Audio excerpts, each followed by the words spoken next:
इस देश का नाश करके रख दिया, खत्म कर दिया इस देश को। इन लोगों को सरकार चलाना नहीं आती, बिल्कुल बेकार लोग हैं ये सिर्फ लोगों के अंदर मरने और मारने की भावना को। ना नरेंद्र भाई और ना मामा भी गए और नरेंद्र भाई भी गए, कोई मेदिक नहीं बजेगी।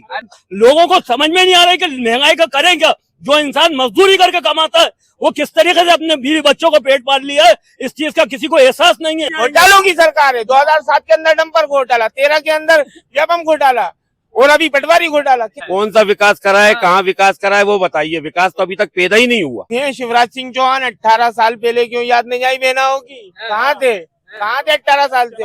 अरे मामा जाएंगे तो ऐसे जाएंगे, कभी याद नहीं आएंगे। घोटालों की सरकार है। और हिंदू मुस्लिम को बांटकर ये जो राजनीति कर रहे हैं ये अब नहीं चलेगी। हर हिंदू मुसलमान, हर इंसान से किसी से ही पूछोगे वो बेरोजगार है, लेकिन उसको दबा दिया गया मजहब के अंदर। मजहब की राजनीति करने वाले ये गंदी सरकार है, इसको खत्म करना पूरे युवाओं का, हिंदू मुसलमानों को मिलकर करना पड़ेगा।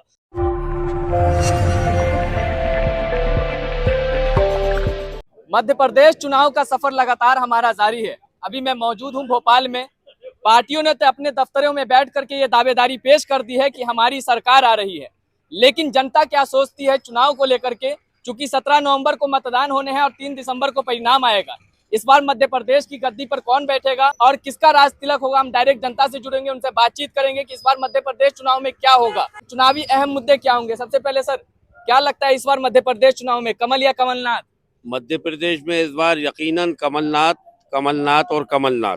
कमल क्यों नहीं? कमल इसलिए नहीं कि कमल के ऊपर से लोगों का विश्वास टूट चुका है। उन्होंने जो वादे किए थे वो वादे पूरे नहीं करे। 15 लाख रुपए मोदी जी ने देने का कहा था हम बेरोजगारों को, वो अभी तक नहीं आए। और जिस बलबूते के ऊपर वो सरकार में आए थे वो एक भी वादा पूरा नहीं करा है। सिर्फ भ्रष्टाचार करा है। 3.5 लाख करोड़ रुपए का कर्जा मध्य प्रदेश सरकार के ऊपर हो गया है।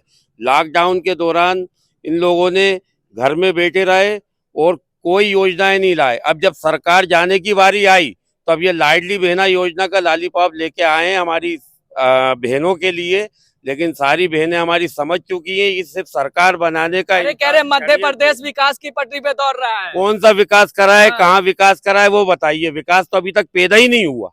जो ये विकास की बात करते हैं लेकिन विकास पैदा ही नहीं हुआ। अरे यहाँ की सड़कों के बारे में बताया जाता है कि अमेरिका से बेहतर सड़कें हैं। वो तो आप खुद जानते हैं, आप मीडिया हैं, सबके ऊपर आपकी नजर रहती है कि कहाँ पे विकास करा है और कहाँ पे नहीं करा। विकास खाली इन्होंने विधायकों को खरीदने के लिए करा है, अपनी जेबें भरने के लिए करा है, बस इसके अलावा कोई विकास नहीं करा। और हिंदू मुस्लिम को बांटकर ये जो राजनीति कर रहे हैं ये अब नहीं चलेगी। विकास सिर्फ कांग्रेस करती है, सिर्फ कांग्रेस करती है, सिर्फ कांग्रेस। वो कह रहे कांग्रेस लूट रही है। कहाँ लूट लिया वो बता दो आप। ये तो बीजेपी तो इस टाइम मशीन बनी हुई है कि बीजेपी में जाओ और अपने सारे गुनाह धुलवा लो। और कांग्रेस के अंदर ये सब बिल्कुल नहीं होता है। कांग्रेस बिल्कुल साफ सुथरी पार्टी है और सारी गंदगी बाहर कर दी है। अब कमलनाथ जी एक मजबूत सरकार बनाएंगे। और मध्य विधानसभा में आप खड़े हुए हैं, यहाँ पे आरिफ मसूद जी विधायक है, 5 साल उन्होंने विकास करा। हाँ से हिंदू और माँ से मुसलमान जो लोग कहते हैं, उन्होंने हाँ से हिंदू और माँ से मुसलमान को हम कर दिया है। अच्छा। जो ये ओल्ड भोपाल है यहाँ मुस्लिम बहुल एरिया है, न्यू भोपाल के अंदर हिंदू बहुल एरिया होता है, लेकिन उन्होंने दोनों खाइयों को भर दिया। और आने वाले टाइम के अंदर मुस्लिम से ज्यादा हिंदू वोट देगा आरिफ मसूद को। अच्छा, क्या सर एमपी वालों के अच्छे दिन आ गए? किस हिसाब में? मतलब बीजेपी के साथ या कांग्रेस के साथ? बीजेपी के साथ तो आप देख ही रहो अच्छे दिन, आप कैसे अच्छे दिन आए। जो प्लेट में रोटी थी वो भी छीन ली, अब बाकी बचा तेल। 5 किलो मुफ्त राशन मिल रहा है ना, 5 सालों के लिए बढ़ा दिया गया है। वो राशन बकरा बकरी भी नहीं खा रहा, आप चल के देखिए। अगर वो मुर्गा मुर्गी को डालते तो वही मुंह भर के चले जाते हैं कि हमें ये दाना नहीं खाना, दाना खरीद के लेके आओ वो खिलाओ। अच्छा। राशन ज्यादा तो कंकर पत्थर है उसमें। और चलिए मैं दिखाता हूँ आपको, मेरे साथ चलो आप। मैं ग्रामीण क्षेत्र में भी जोड़ा हुआ हूँ। वहाँ आप गेहूँ देखिए, सारे गेहूँ में फंगस, सारे चावल में फंगस। चावल तो गायब ही हो जाता है। जब गेहूँ महंगा होता है गेहूँ गायब, जब चावल महंगा तो चावल गायब। शक्कर तो उन्होंने बोल ही दिया मियाँ खरीदो खरीद के खाओ। ये बताइए मध्य प्रदेश में मोदी मैजिक चलेगा या नहीं चलेगा? मोदी मैजिक कहाँ चलेगा, कैसे चलेगा, कैसे चलेगा? मोदी मैजिक चलेगा या नहीं वो चलेगा? आपके चैनल पे ही चलेगा, पब्लिक में नहीं चलेगा।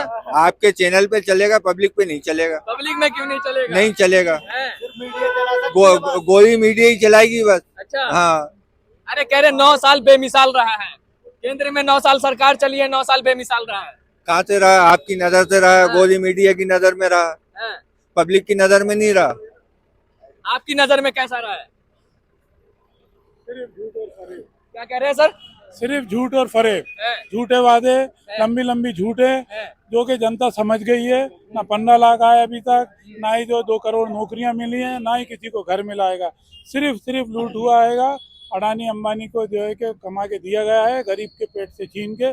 बड़े बड़े जो उद्योगपति हैं उनके बड़े बड़े लोन माफ कर दिए गए। गरीब की जो 700 रुपये की और 500 रुपये का जो वो सिलेंडर मिलता था वो 1100 रुपये का हो गया है। तो पेट्रोल 40 रुपये और 50 रुपये 60 रुपये मिलता था वो 108 रुपये हो गया है। ये सब लूट, खुलेआम लूट चली है 9 साल। तो वो भी तो लाडली बहना का स्कीम चला रहे हैं। ये लाडली बहना का स्कीम कब आया है? सिर्फ ये इलेक्शन के वजह से, वो भी 2 महीने बाद बंद हो जाएगा। जब जाने का टाइम हो गया। 18 साल मुख्यमंत्री हैं शिवराज सिंह चौहान। 18 साल पहले क्यों याद नहीं आई बहनाओं की? कहाँ थे? 18 साल से? 2 महीने पहले चुनाव से 2 महीने पहले बहनों की याद आ गई है। 21 महीने के मुख्यमंत्री थे जब डंपर कांड में फंसे थे 2007 में। अरे मामा कह रहे हैं कि चले जाएंगे तो याद आएंगे आप। अरे मामा जाएंगे तो ऐसे जाएंगे कभी याद नहीं आएंगे। घोटालों की सरकार है, घोटालों की सरकार है। 2007 के अंदर डंपर घोटाला, 13 के अंदर व्यापम घोटाला और अभी पटवारी घोटाला। कितने घोटाले कर रहे? अरे ईमानदार बता रहे भाई। अरे कैसे ईमानदार? इतने ईमानदार हैं, इतने ईमानदार हैं कि अभी सरकार जा रही है, उनको दिख रहा है तो बचा कुचा उन्होंने काम कर दिया। बल्लभ भवन में आग लगवा दी, सारा रिकॉर्ड जलवा दिया। आग लगा दी जी, आपकी जानकारी में नहीं है, आपको बता दूं। हमारे यहाँ जो मंत्रालय है, मंत्रालय के अंदर अभी कुछ महीने पहले आग लगी थी। उसके अंदर पूरा का पूरा जो है रिकॉर्ड जल गया है। पूरी भ्रष्टाचार की फाइलें खत्म कर दी हैं।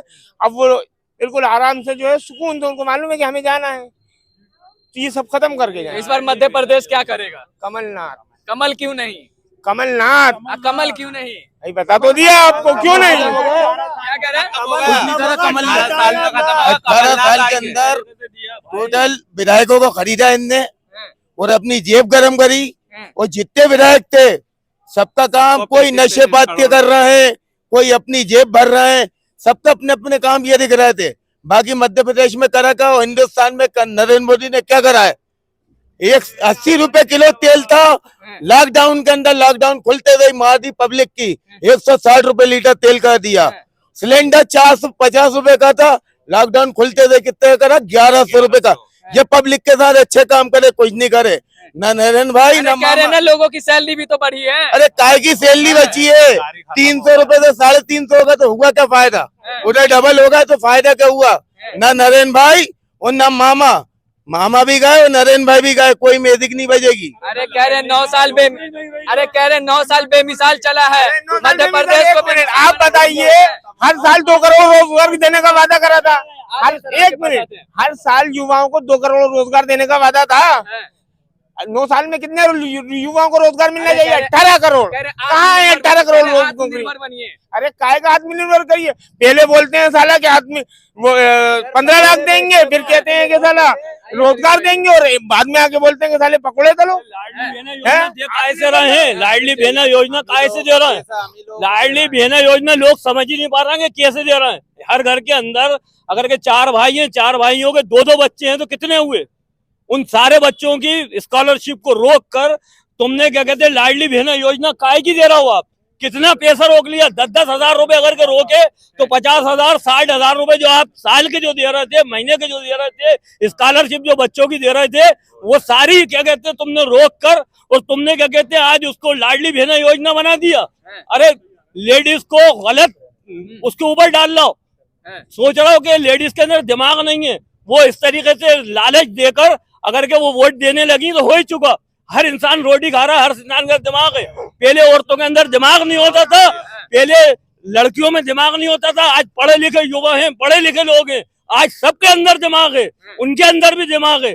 तुम उनका उधर से पैसा नोच कर इधर डाल दो और तुमने इस महंगाई को उस हद तक पहुंचा दिया कि जहां तक लोगों को समझ में नहीं आ रहा है कि महंगाई का करें क्या। जो इंसान मजदूरी करके कमाता है वो किस तरीके से अपने बीवी बच्चों को पेट पाल लिया है, इस चीज का किसी को एहसास नहीं है। हिंदू मुसलमान ने करके बांट दिया, इस देश का नाश करके रख दिया, खत्म कर दिया इस देश को, और कुछ नहीं कर सकते ये लोग। ये आपस में लड़वाने के अलावा इनको ये कुछ कर ही नहीं सकते। सिर्फ लड़ने की राजनीति, गंदी राजनीति करने वाले लोग हैं ये। इन लोगों को सरकार चलाना नहीं आती, बिल्कुल बेकार लोग हैं ये सिर्फ लोगों के अंदर मरने और मारने की भावना को पैदा कि 9 साल बेमिसाल चलाए, कुछ नहीं चलाया, उनके बस की नहीं है। और अब उनका कुछ समझ में नहीं आ रहा कि अब वो करें क्या। अरे कह रहे हैं मोदी जी का डंका बज रहा है। अरे कुछ नहीं बज गया, ये तो डंका बजा। हम देख रहे हैं उनका डंका बजते हुए। आज सोशल मीडिया के ऊपर जब वो औरतों के, लड़कियों के कपड़े पहना के और उनको डांस करवा रहे हैं ना, वो वाला डंका बज रहा है मोदी का। और ये सारे लोग, हर हिंदू मुसलमान, हर इंसान से किसी से ही पूछोगे वो बेरोजगार है, लेकिन उसको दबा दिया गया मजहब के अंदर। मजहब की राजनीति करने वाले ये गंदी सरकार है। इसको खत्म करना पूरे युवाओं का, हिंदू मुसलमानों को मिलकर करना पड़ेगा, तब जाके ये खत्म होगा।